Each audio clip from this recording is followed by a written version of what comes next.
really see what's there yet, but God already sees. He already knows what's going to happen tomorrow. He has you here tonight, and He already knows what He has for you tomorrow. So if we'll just, quit trying so hard on our own and take that step of faith to think, okay, well, maybe somebody else knows better than I do. And when we name that person that maybe it's God that knows better than I do, we've made a huge step forward in being able to get out of the mess that we've created for ourselves. Okay, the next one. Consciously choose to commit all my life and will to Christ's care and control. Happy are the meek, Matthew 5:5. This is the most important decision of your life. If you've already made that decision, you probably know that at this point. But if there's those of you out there that hasn't made that decision yet, this is it. And whether you make this decision when you're a kid or a teenager or somewhere, an old person or somewhere in between, I made this decision when I was 41. So, it is the most important decision, and it is what is going to turn your life around, and it is what is going to help you achieve that sense of being and purpose that you're going to have, because our purpose is in God's plan. It's His purpose for our lives. And when we try to find that purpose in anything else in the world, we just come up null because it's not there. Our purpose is found in Him. And so when you finally make this decision, your life is finally headed in the right direction. Okay, the next one. Openly examine and confess my faults to myself, to God, and to someone I trust. Happy are the pure in heart, Matthew 5:8. This whole section where we get all these steps from is a sermon that Jesus preached called the Beatitudes. And what He did in this was kind of lay out how He intends to bless your life. And so, if you finally recognized where you were and who could help you, and you've made that decision to turn it over to Him, it's like in Philippians 1:6, it says that He who began a good work in me, that beginning starts at our salvation, will continue that work until the day when Christ returns. And so this is in our steps where the work begins. He wants to mold us to become like Him, and these steps lay out how that is done. He laid it right out for us in the Bible, how we can be blessed by Him. And so the first thing that you want to do is you want to look at your past and, get real with all of that and tell it to somebody, because that lets go of, secrets carry a hidden burden in them. And so when you tell somebody and you confess those to God and to somebody else, it lets that past be the past, and you don't have to carry that around with you. So that's part of one of the first blessings of God in this step process. The next one. Voluntarily submit to every change wants to make in my life, and humbly ask Him to remove my character defects. Happy are those whose greatest desire is to do what God requires. Matthew 5:6. So God wants to change your life. He doesn't want you to have to live that old life that you've been living. He wants things to be different. And so we look to Him for what is that difference. We learn that by studying our Bible and being around Christian people and church and in groups like this and stuff. And we start naming that. Well, what is it in my life that's been hanging me up? What are some of the reasons behind why I was doing the dysfunctional things I was doing? And He wants to change those things in you so that you can move forward. And that's all this is being willing to let Him help you change. The next one. Evaluate all my relationships, offer forgiveness to those who have hurt me, and make amends for harm I've done to others, except when to do so would harm them or others. Happy are the merciful, happy are the peacemakers. Matthew 5:7-9. We were created to be relational beings. And so in all the processes of our life, we have relationships. We have family relationships, we have friend relationships, we have work relationships. We're going to have, if you're just starting this, a relationship with God. So relationships are a big part of who we are. And so a lot of what we've done when we were living outside of the will of God, it was damaged those relationships. And so part of becoming a whole person and learning to be a productive member of society and stuff again is to try to repair some of those relationships. And it's amazing what God will do to help you to repair those relationships. He wants that for you, okay? So He wants your family to be healed. He wants those different things in your life to be healed and stuff. So again, he's going to help you do that as long as you follow him. Reserve a daily time with God for self-examination, Bible reading, and prayer in order to know God and his will for my life and to gain the power to follow his will.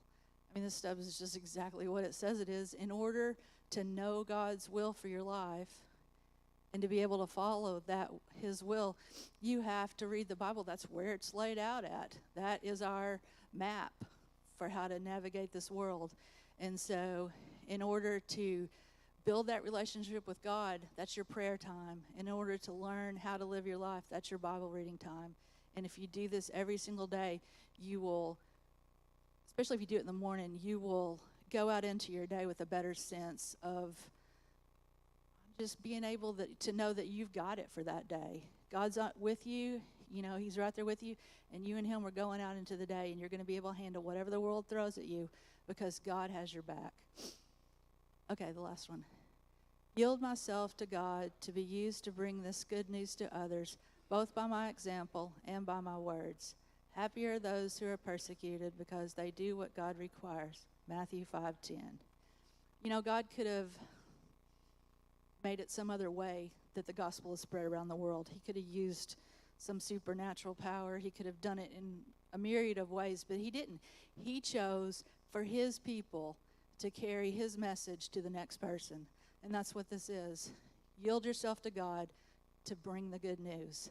So whatever you've experienced in your life, the healing and the restoration and, everything that God has done for you, when you share your story with others, you are carrying his good news forward. And that's exactly what this is. Thank you.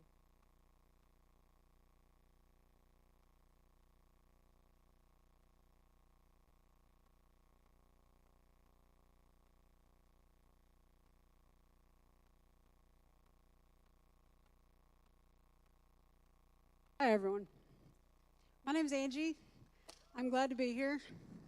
I'm recovering from life of fear and all kinds of crazy stuff. And listen, I had to live through the last week, so you have to listen to it. So I went to prison Monday. Okay, so it wasn't really that bad. So I work, as you guys know, for Department of Corrections and stuff like that. And so last week, I had this little bit of negative mindset, I guess, and I kept telling people, I was like, hey, I'm going to prison Monday. Like, I don't know, I guess just because it was kind of funny to me in that regard. I know that most of y'all, that's not really funny, and they're like, why are you going? That would probably be the response for some of us who have been in there before. But it was an opportunity, and I talked about that Saturday night. I was like, you know what, like, I need to quit saying it like that because really it's an opportunity to do something good. And I know that, like, it was a very different experience for me. I didn't really know what it was like on that side of it all. And I'm bringing all that up. Like I said, that Monday, I did that Monday and I did that Wednesday. Tuesday, I didn't have time to do anything barely. I did, 4 groups, 2 assessments, 3 individuals. I only work 8 hours and that's 9. So Thursday, I had court and that's a whole nother story. And Friday, today, I had groups and did, intakes and all kinds of stuff. And it's just been an absolutely crazy week. And I'm here today, and then tomorrow I have a convention that I'm going to be in Hayti, Missouri. And I'm just feeling all kinds of things. So Pat prayed for me to have energy, and I'm very grateful for that because I need it, okay? I told some of my people this week, I was like, look, you're getting 75% version of Angie today because I am drained. And so I bring all this stuff up because one of the things I did in the unit that I was teaching people with is I did inventory. I actually did this lesson. And so we've went through all these steps. We went through step 1, 2, 3, powerless, and then learning I can't, God can, I'm going to let him. And now we're moving into step 4, which is your inventory. And like I said, the day that I did the principles last time, I said, don't be afraid of your past. It's already happened. You ain't telling nothing new.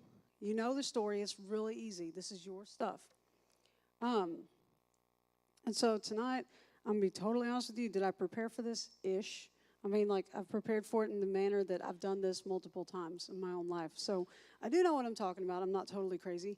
I hope that you guys get something out of this. The biggest part of this is to get rid of all of your behaviors from before. It's like to figure out who you've been. Because, I think that's what it is. You got a lot of people that I work with, and I was telling them at the unit, I said, look, you guys are thinking you guys are going to get out of here and you're going to get a job and you're going to get your kids back and you're going to get, your parents are going to like you again and you're going to have a job and you're going to have all this money and you're going to have a car and you're going to have all this stuff. And then what? You still don't like yourself, so how's that going to work? Because we don't like ourselves, we end up doing stupid things. So doing an inventory is how you learn how to like yourself again. And I know it makes no sense because you're going over all the things you don't like about yourself, and somehow or another that means I'm supposed to like it's like stinky thing plus stinky thing equals not that stinky. And I know it doesn't make sense, but it's true. Because you get through it. And I think a lot of it's giving it over to God. Ephesians 4:31 says, get rid of all bitterness, rage, and anger, brawling and slander, along with every form of malice.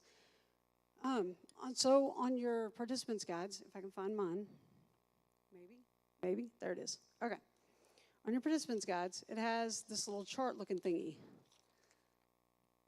And we're going to kind of go through this. What time is it? Oh, wow. I'm gonna guess, maybe, just maybe, I might go through this in about, we're going to guesstimate maybe 10 minutes. So I wanted to ask Pat for a marker board. And see if I can find a black one that works good. If you guys can't see this, I mean, it probably should be in the middle of the room. But, I might actually have someone come parade it around so you can see it. But essentially, what I'm going to be doing is writing on this exactly what's on your inventory, or on your, participants guide worksheet. Never mind, I am not moving that. That is heavy. That is very heavy. I'm not about to even attempt to play with this. In fact, I feel like just doing that was kind of scary. Okay, so you got who. Who is the first one, obviously. And then you got your cause. And then I'm not really worried about the rest. We're going to start with these two right here. So when you're doing an inventory, this is really easy. People make it out to be so difficult and so time-consuming. If you're ready to do it, you're ready to do it. And it ain't going to take you too long. Basically, for a resentment list, what grinds your gears? People, places, things, okay? So I did this example with all my groups and stuff. We talked about the circle of control. Technically, you have control over two things, your attitudes and your behaviors. But then our car doesn't work, and now we're mad because we want to control our car. And when we're mad we're trying to control our car, and we can't. We lose control of our attitudes and behaviors. Make sense? So now our attitudes and behaviors are under the influence of the world, and that's why we do stupid things, essentially. So, who makes you want to control? So, a lot of times this would be kids, right? This would be a lot of times parents, especially if you're an adult and you think that they are trying to tell you what to do. This could be your car, or it could be a car company.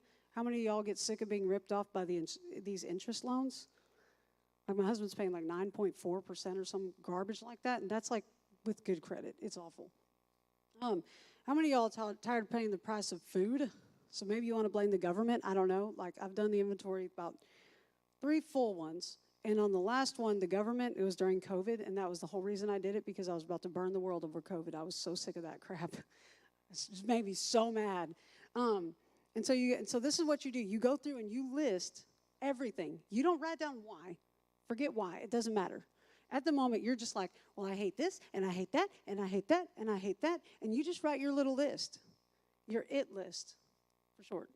And then, once you got your list made of all your people, places, things you can't stand anymore, that you think are absolutely stupid and you'd be better off without them, now you do why? Kids, they messy, they talk back. Have you seen them grades? Getting kicked out of school, I had to leave my work and take a point so I could pick up his butt because he decided to punch his teacher today. Maybe not always like that bad, but you know what I'm saying. Parents, my mama thinks that, she don't like my boyfriend. Or my mama, she don't like my girlfriend. Or my mama's trying to control me and how I raise my kids, and my mama needs to get lost. So it's like controlling behaviors. Car breaks down. I have to drive 3 miles to go to a family function, and this is stupid. And no one will give me a ride. So also with car, you might want to put no ride. I'm telling you, start with the stupid things. And I'll go into mine in a minute. Food, it's like cost, and so maybe it's not even the food. Maybe it's more about your pay and how your boss won't give you a raise. Start with something simple. For example, this is an inventory I use every time. I burned my first one in an act of self-forgiveness, so if you do an inventory, please don't do that. We would love to hear your experience, strength, and hope from your first one. So the first one I wrote about, this was like my basic mixed list, kind of like that one. I wrote the name of the company I worked for at that time. It was like unstable leadership and abusive to employees. How many of us can relate with that? I'm not saying you should totally admit that. Your boss might be here, but my supervisor micromanaged everything, had unrealistic expectations, was completely just obsessive about everything. This new CEO guy we had, inconsiderate. He comes in, he screws up everyone's position, he does everything wrong, and he does me wrong without a second thought because he don't know who I am, but he better. My sister looks for reasons to yell at me and others, causes a family division. My stepdad, at the time we were having some issues, threatens to abandon our family. Yeah, that was during the 2016 presidential election, and my parents almost divorced over that, so there's that. I had a resentment against both the Trump and the Hillary during that one because I felt like it was their fault that my parents were having issues. That's not realistic, but that's what I thought. And it's just basic stuff. And if you can't come up with the list, maybe you're nervous about making the list. Maybe you do what I did. Some of us are if you have ADHD and you struggle to focus, you might actually just want to get a piece of paper out and just start writing about things. It's like, my shoe becomes untied, and even though I double knot it, it doesn't work.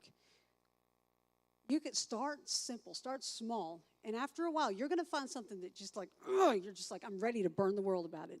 And you write that thing down. And then you go into, and you'll figure it out. You will figure out the things. And after a while, you'll start noticing a behavior. So say you get your causes done, right? Now you go into the effects.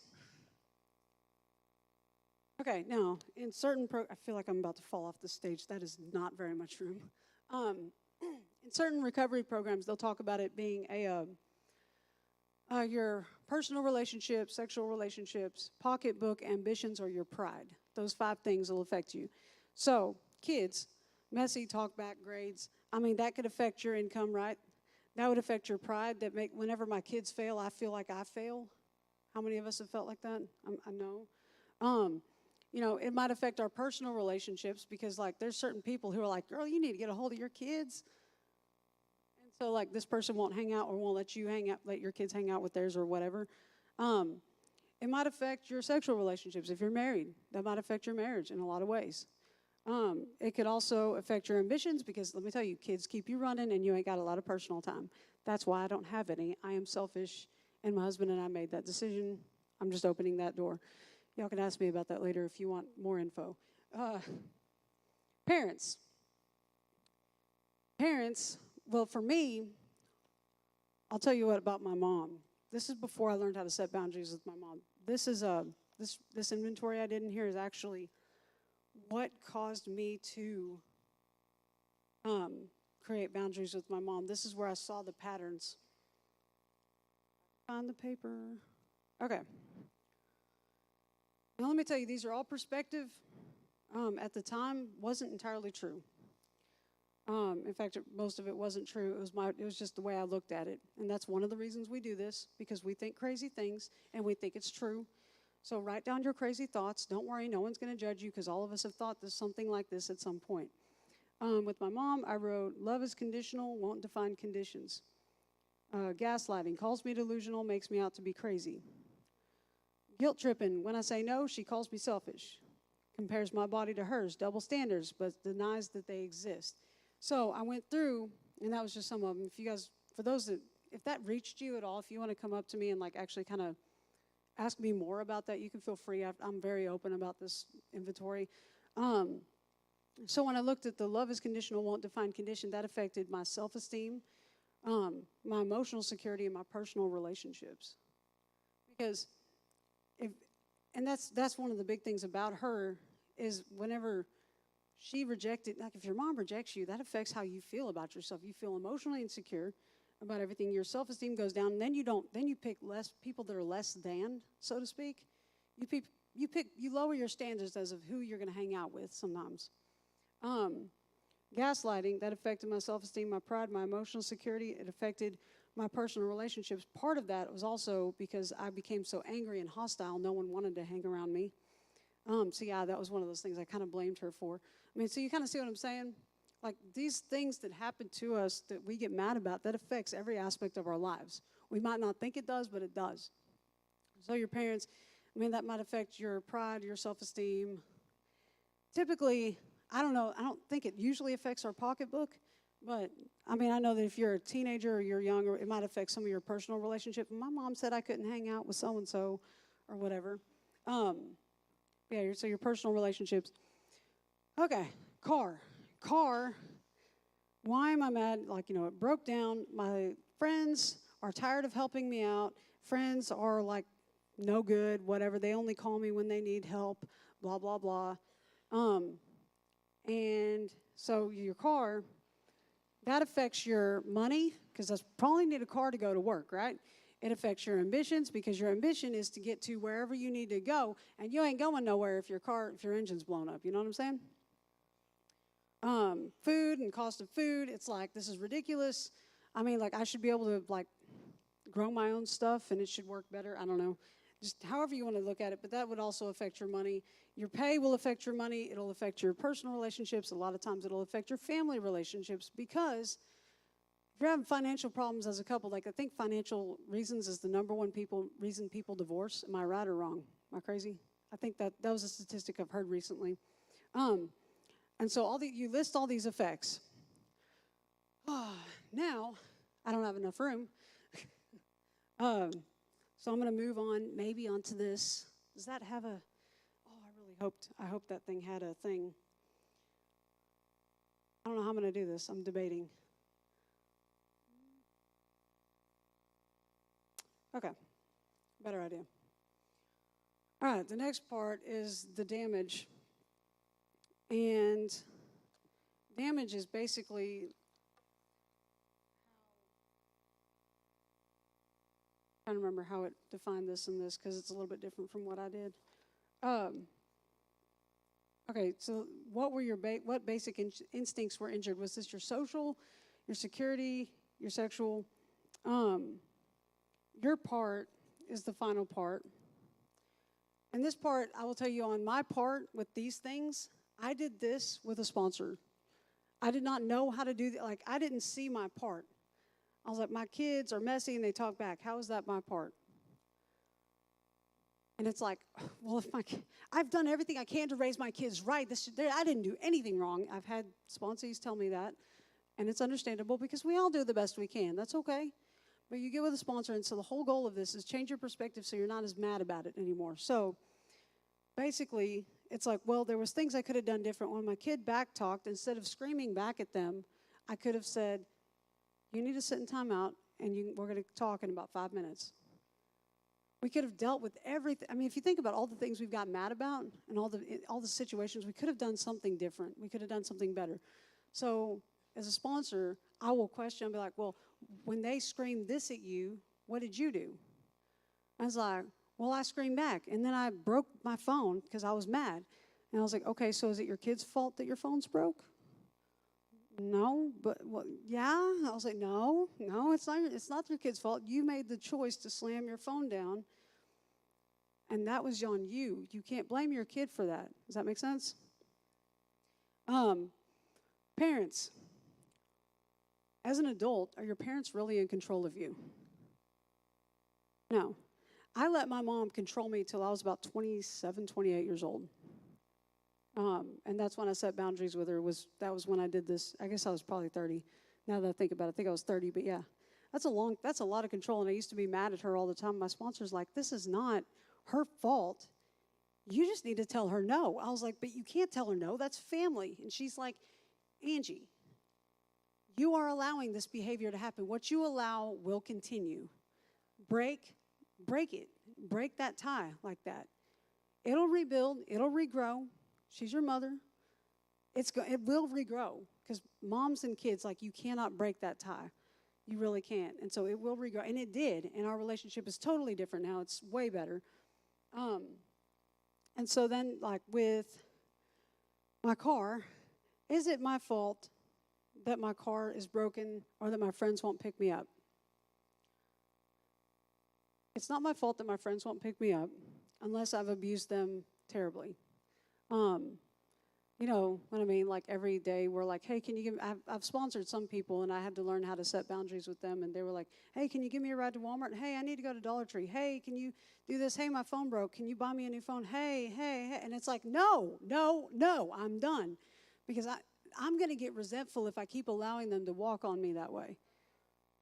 And so, I mean, technically, if I've abused my friends and they finally decide to hold a boundary with me, that's still my fault because I kind of wore out my welcome, but I also probably need to branch out. If you use a community, if you abuse one person, that is going to last very short.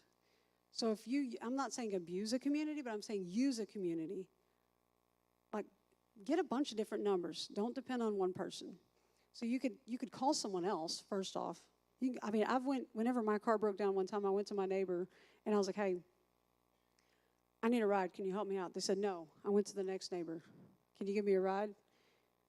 Well, can you give me $5 for gas? And I was like, yeah. And so I gave them $5 for gas, and they took me where I needed to go.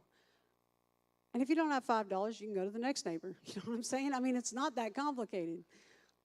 If you always find what you're looking for, and you're always going to get what you're wanting to get, most part. When it comes to stuff that requires your part to walk around and just ask. The reason we don't have the things we need is because we don't ask for it. I'm just being real with you. As far as, like, your pay, get a different job. I know that's not always easy. I want to be paid more. Who doesn't in this economy? I know that I've also been offered positions that I'm just like, I'm not putting up with that. Which, it's better pay. I could work at the chicken plant and make more than I make now. I could make, like, I get a guy that worked, like, I think he earned like $35 an hour doing maintenance technician or something like that. I can easily go work there. That's like almost double what I make. I don't want to do it. I don't want to do it, and that's why I don't make more than what I make. Make sense? I can't entirely blame my employer when I haven't put out a ton of effort. And sometimes I can blame my employer for not paying me more, but I can only blame myself for why I don't make more. Make sense? So this is inventory. This is a basic, and I thought about originally when I came up here, I thought about asking people in the audience, what's some of the stuff that makes you mad? And then, like, we go on that. I was like, that's chaos. My head can't handle it today. So I hope that some of the examples that I provided was a good example for you. Don't be afraid to write this stuff down, guys. This is really, really simple stuff. And I know that, like, it's a great way. Like, I know that some of you guys have not been Christians very long. I know that some of you guys have, you've struggled with figuring out how to do right. I know that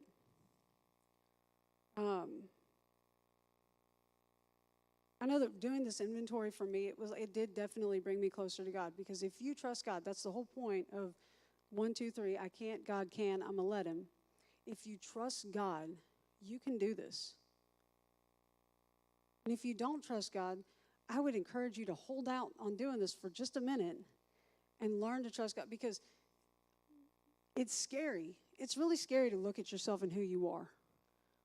It's hard to be honest with yourself. And I think that without Christ, I don't think I can be entirely honest. I think that I would have lied or been deceptive in a lot of things. I don't think I would have told my sponsor everything I know.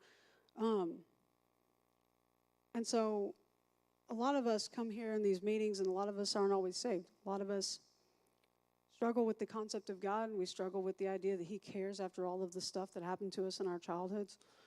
We struggle with the things that happen to us in our relationships with significant others. We struggle with loss of friends. We struggle, like, how would God let this happen? And I don't have the answers for that. But I know that I couldn't get through any of the stuff that I did without God. And I know that if you're hurting on those things, try to be open to God. Just even if it's just like, God, I'm trying to give you a chance. Can you help me? God is not concerned about where you are in your relationship with him at this moment. He wants you to be in a relationship with him, but he's not worried because he's got this plan and he's brought you here. I don't think it's any mistake that any one of us is here. And I think God is drawing you to him by bringing you here every week. I think the ministries you're in or the programs and things, I think that these things all draw you to Christ. And I hope and pray that you guys give him a chance. I don't know what some of you guys are going through. I don't know what your life looks like. I don't know what you struggle with. But I know that God does. And I pray for Agape House. I pray for The Way. I pray for In His Wings. And I pray for John 3 and Real Hope. And then I'd have like this generic request, ministries, because I can't fit them all on my whiteboard when I run in the morning. But I pray for every single one of them to have this like ridiculously crazy impact on this community because we need help. And so I've been praying for y'all's salvation. I've been praying for y'all's successes. I'm praying that people come back because like Pat said, we're having this ministry, this CR leadership meeting the 21st, and we need some help. And we can't do that if y'all ain't getting weller. You know what I mean? So if you want to get weller, a good place to start is to find Christ and to get closer to him. I don't know if you've rejected him and you're trying to come back or where you're at, but I hope and pray that you guys are opening your hearts to him tonight. But we're going to have a prayer. We're going to do an invitation. And if you're not right with Christ, just come talk to one of us or just like pray up here. I've been praying for you guys, and I hope and pray that if you're not there yet, that you're at least on the way. So let's pray. Father, I want to thank you for this night. I want to thank you for who you are. I want to thank you for these ministries and just this opportunity to have Celebrate Recovery here. I thank you for the people and their willingness to come and be engaged, Father. I pray, Father, for those who are saved, that they will just continue to be resilient in you and that they will continue chasing after you. And I pray for those who are not. Lord, I pray that you'll continue guiding them along the way, Lord. Bring them to you, because I know, God, that you say that you're not far from us. I ask all these things in Jesus' name. Amen.